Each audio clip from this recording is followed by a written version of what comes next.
सभी छात्रों का फिजिक्स के इस क्लास में पुनः स्वागत है।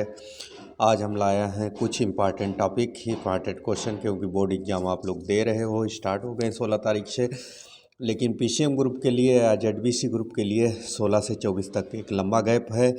17, 18, 19, 20 इसमें आप फिजिक्स और केमिस्ट्री को भी अच्छे से पढ़ सकते हो। दो दो दिन का विभाजन कर लीजिए कि किस तरीके से आपको पढ़ना है।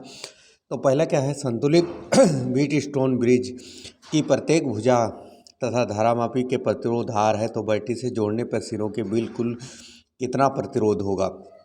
तो मोस्ट इम्पॉर्टेंट क्वेश्चन है, संतुलित व्हीट स्टोन ब्रिज है, इसका मतलब उसके बीच से कोई धारा नहीं बह रही होगी। एक प्रतिरोध R इधर लगा हुआ है, एक प्रतिरोध R यहाँ लगा हुआ है, एक प्रतिरोध R यहाँ पर लगा हुआ है, एक प्रतिरोध R यहाँ लगा हुआ है। अगर आपने बीच में गैल्वेनोमीटर भी लगा दिया तो यहाँ से कोई धारा नहीं बहेगी, यानी ये लगा हुआ होते हुए भी नहीं लगा माना जाएगा। तो धारा R यहाँ से बहेगी, यहाँ से बहेगी, यहाँ R आ जाएगा और यहाँ पर R आ जाएगा। अब ये R श्रेणी क्रम में हो जाएंगे, ये R श्रेणी क्रम में, इसका ट्वाइस R यहाँ पर हो जाएगा, ये ट्वाइस R यहाँ हो जाएगा, और 2R और 2R दोनों किस में हो जाएंगे, आपके समांतर क्रम में हो जाएंगे। तो ये ट्वाइस R और ये समांतर क्रम में हो जाएंगे। समांतर क्रम में जो आप प्रतिरोध निकालते हो तो 1/R equal to the 1/, twice R plus 1/, twice R हो जाएगा। ये R के बराबर, R के बराबर आपका प्रतिरोध निकल आएगा, यानी ऑप्शन 1 आपका सही होगा। देख लीजिएगा, बहुत इंपॉर्टेंट क्वेश्चन है ये। अगला क्वेश्चन हमारे पास है प्रत्यावर्ती धारा परिपथ में धारा तथा वोल्टेज का समीकरण I equal to the 2 sin omega t, B equal to the 5 cos omega t volt है। परिपथ की शक्ति क्षय ज्ञात करना है, यानी शक्ति कितनी क्षय होगी। एक cos थीटा है, एक sin थीटा है, इसका मतलब दोनों के बीच में phi equal to the 90 degree का हो जाएगा। तो दोनों के बीच में अगर कलांतर phi equal to the 90 degree हो गया तो शक्ति क्षय cos power factor cos phi equal to the 90 degree 0 हो जाता है, तो इसकी शक्ति शून्य हो जाएगी। चलिए आगे की ओर हम बढ़ते हैं। अगर 90 डिग्री का फेजांतर आ जाता है तो आप देख सकते हो। मोस्ट इम्पॉर्टेंट क्वेश्चन अगला है, वह कई बार बोर्ड एग्जामिनेशन में पूछा गया है। प्रकाश विद्युत प्रभाव के प्रयोग से में आपतित प्रकाश की आवृत्ति न्यू तथा निरोधी विभव बी के बीच खींचा गया ग्राफ की ढलान होगी। तो आप ग्राफ की ढलान आप H/E के बराबर होती है। ये आपको मैंने कई बार एक्सप्लेन भी किया है, चाहे आइंस्टीन एक्सप्लेनेशन से आप एक्सप्लेन कर सकते हो। E equal to the W plus kinetic energy से E equal to the H/9, इस अनुसार से के बराबर ढलान आपकी निकल आ जाएगी। ये आपका निरोधी विभव के बराबर हो जाएगा। चलिए अगला क्वेश्चन हम देखते हैं। अगला क्वेश्चन हमारे पास ये रहा, एक नाभिकीय अभिक्रिया व्यक्त करती है। नाभिकीय अभिक्रिया आपके पास दी गई है, कौन सी नाभिकीय अभिक्रिया दिया गया है, 2He4 plus ZXA equal to the इतनी दी गई, जहाँ W एक कण है। कौन सा कण होगा, तो यहाँ पर अगर बैलेंस करने के लिए ऊपर द्रव्यमान संख्या है दोनों आपस में बराबर होनी चाहिए, तो A+3 है, यानी यहाँ पर 0 नीचे का तो बैलेंस है, 0N1 यानी एक न्यूट्रॉन वहाँ से निकलेगा। 0N1 का मतलब हो गया एक न्यूट्रॉन वहाँ से निकलेगा। W कण हो गया। चलिए आगे की ओर हम देख लेते हैं, अगला क्वेश्चन की ओर। चलिए अगला क्वेश्चन हमारा है डी ब्रोगली वेवलेंथ से। तो डी ब्रोगली वेवलेंथ क्या कह रहा है आपका, B वोल्ट से त्वरित होकर एक इलेक्ट्रॉन एवं द्रव्यमान तथा आवेश E है, एक लक्ष्य से टकराता है। इलेक्ट्रॉन के टकराने की अधिकतम चाल कितनी होगी। यहाँ पर अधिकतम चाल आप लोग निकाल सकते हो, तो यहाँ पर EV²/m ये अधिकतम चाल आपकी निकल आएगी। अधिकतम चाल आराम से यहाँ से आप कैलकुलेट कर सकते हो, काइनेटिक एनर्जी वाले फार्मूले से आप इसको कैलकुलेट करिए, अधिकतम चाल कितनी होगी यहाँ। ठीक है, चलिए आगे की ओर हम लोग बढ़ते हैं। अगला क्वेश्चन देखते हैं हमारे पास क्या है।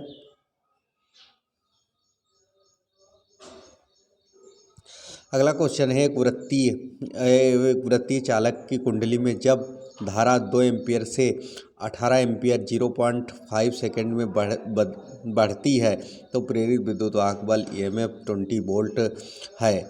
कुंडली की कि स्वप्रेरकत्व कितना होगा, कुंडली का स्वप्रेरकत्व कितना होगा, यानी स्वप्रेरण गुणांक आपको ज्ञात करना है। एल कितना होगा, आपके पास दिया गया है delta t equal to the इतना 2 एम्पियर से 18 एम्पियर, यानी delta I equal to the 18 minus 2 यानी 16 एम्पियर हो जाएगा। और आप आराम से इसको हल कर सकते हो।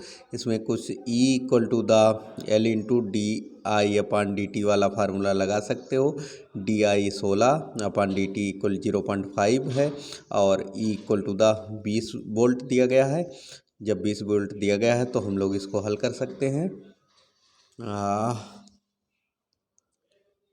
20 equal to the L into यहाँ पर कितना हो जाएगा 16 डिवाइड बाई 0.05। चलिए 0.05 3 गुणा यहाँ से हो जाएगा 20 पंचे 100 और 2 स्थान तक 0 हो जाएगा, यानी 10 आ जाएगा। वहाँ पर 0.1 आ जाएगा। तो L इक्वल टू द यहाँ पर 20 मल्टीप्लाइज बाई 0.05 डिवाइड बाई 16, 8 दूनी 16 हो जाएगा। ये 20 पंचे 100 1/16 आ जाएगा। तो अगर हम लोग इसको हल्के कैलकुलेट करो 16 से तो 16 पच्चे 80 नियर अबाउट।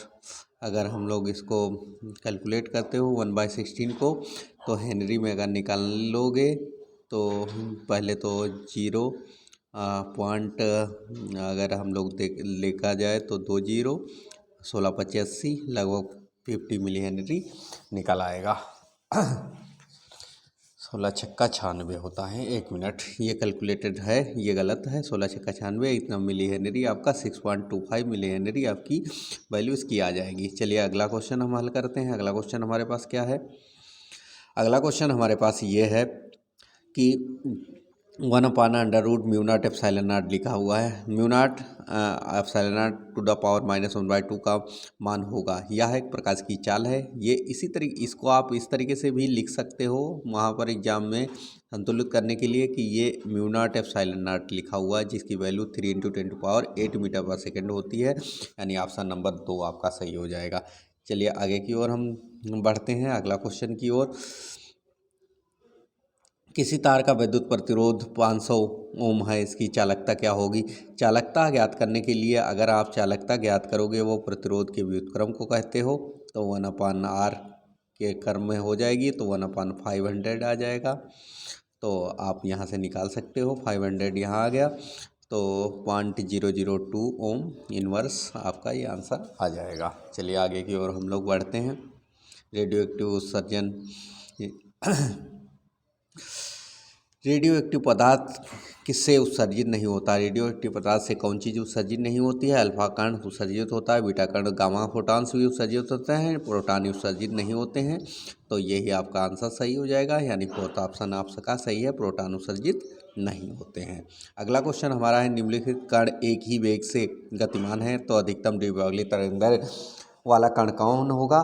किसकी अधिकतम द्विभागीय तरंगदैर्घ्य होगी, जिसका द्रव्यमान न्यूनतम होगा उसी की तरंगदैर्घ्य, क्योंकि lambda equal to the H/m × b ये फार्मूला होता है। जिसका द्रव्यमान कम, अगर वेग एक समान है, जिसका द्रव्यमान कम होगा उसका लेमडा अधिक होगा, यानी अधिकतम द्रव्यमान की जो तरंगदैर्घ्य होगी वह इलेक्ट्रॉन होगा। ये क्वेश्चन कई बार पूछा गया है, इस बार पूछने के प्रबल चांसेस हैं, इसलिए आप लोग इसको ज़रूर देख लीजिएगा एक बार पुनः।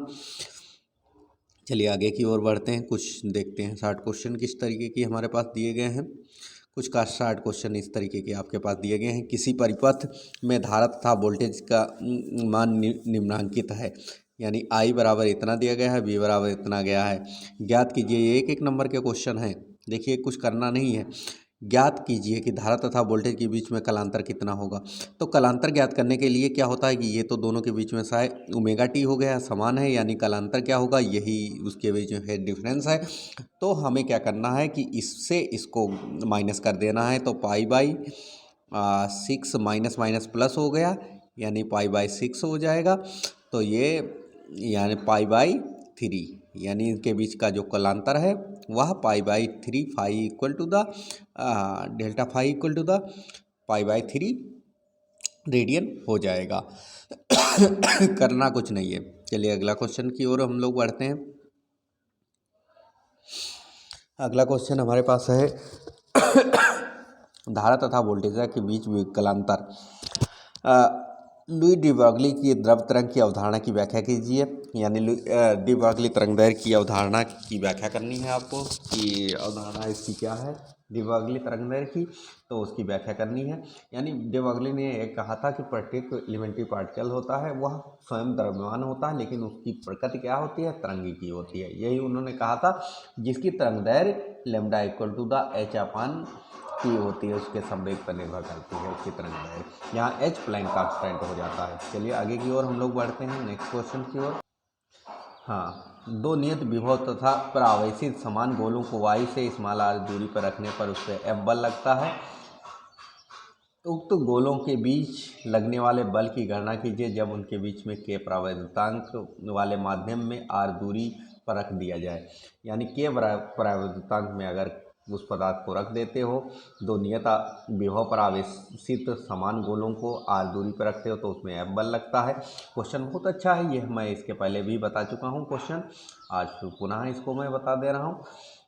कहने का मतलब इनका ये है कि यानी दो गोले हैं, एक गोला ये हो गया, एक गोला ये, अगर r दूरी पर हवा में रखे हैं तो इनके बीच F बल लगेगा। F equal to the 1/4 pi epsilon naught Q1 और Q2 दो आवेशित हैं बाई r हो गया। समान आवेश पर हैं, समान गोलों को y में दो नियत आवेश पर, तो Q² भी कह सकते हो आप, Q1 Q2। अब यहीं पर F dash equal to the हो जाएगा, जब उसको हम k प्रावैधुतांक में रख देंगे तो 1/4 पाई एप्सिलॉन नॉट k आ जाएगा। k प्रावैधुतांक हो जाता है तो यही 1/k आ जाएगा, तो F dash equal to the F by k आपका इतना हो जाएगा। चलिए आज इतना ही वीडियो बनाता हूँ क्योंकि काफ़ी जो है, और उसके बाद में आगे की ओर देख लीजिए नया क्वेश्चन हमारे पास जो दिया गया है। वह कौन सा क्वेश्चन दिया गया है, एक लेंस की क्षमता -5 डायोप्टर है। फोकस, इसके फोकस पर रखी वस्तु के प्रतिबिंब की स्थिति का किरण आरेख से प्रदर्शित कीजिए तथा प्रतिबिंब की प्रकृति ज्ञात करिए। पहले तो इसकी फोकस दूरी ज्ञात करिए। फोकस दूरी इक्वल टू द 1/d होता है, यानी 5 हो जाएगा, यानी 100/5 हो जाएगा, यानी 20 सेंटीमीटर इसकी फोकस दूरी आ जाएगी माइनस में। अगर माइनस में फोकस दूरी आ गई, इसकी प्रकृति किसकी हो गई, अवतल की हो गई। यहाँ अवतल लेंस बनेगा जिसका फोकस पॉइंट यहाँ पर 20 सेंटीमीटर की दूरी पर होगा। यहीं पर अगर बिंदु वस्तु रखी हुई तो उसका प्रतिबिंब आप आसानी से बना सकते हैं। अगला क्वेश्चन हमारे पास दिया गया है, ए बी दिए गए प्रतिरोध में ए बी के बीच विभवांतर ज्ञात करना है। आप आराम से इसमें ए और बी के बीच विभवांतर ज्ञात कर सकते हो, क्योंकि यहाँ पर जो विभवांतर ड्रॉप हो रहा होगा वो कहाँ हो रहा होगा, यहाँ पर ए और बी के बीच विभवांतर आराम से निकाल। पहले तो आप किरचॉफ का नियम लगा दीजिए, यहाँ पर सीधे सीधे किरचॉफ का नियम लग जाएगा। यानी यहाँ पर समान डायरेक्शन में है तो हमारे पास क्या है कि ये सीधे सीधे धारा निकल आएगी I इंटू R, यानी दोनों ये जुड़ जाएंगे, यानी धारा यहाँ भी I बह रही होगी, यहाँ भी I बह रही होगी, दोनों तरफ धारा I बह रही होगी।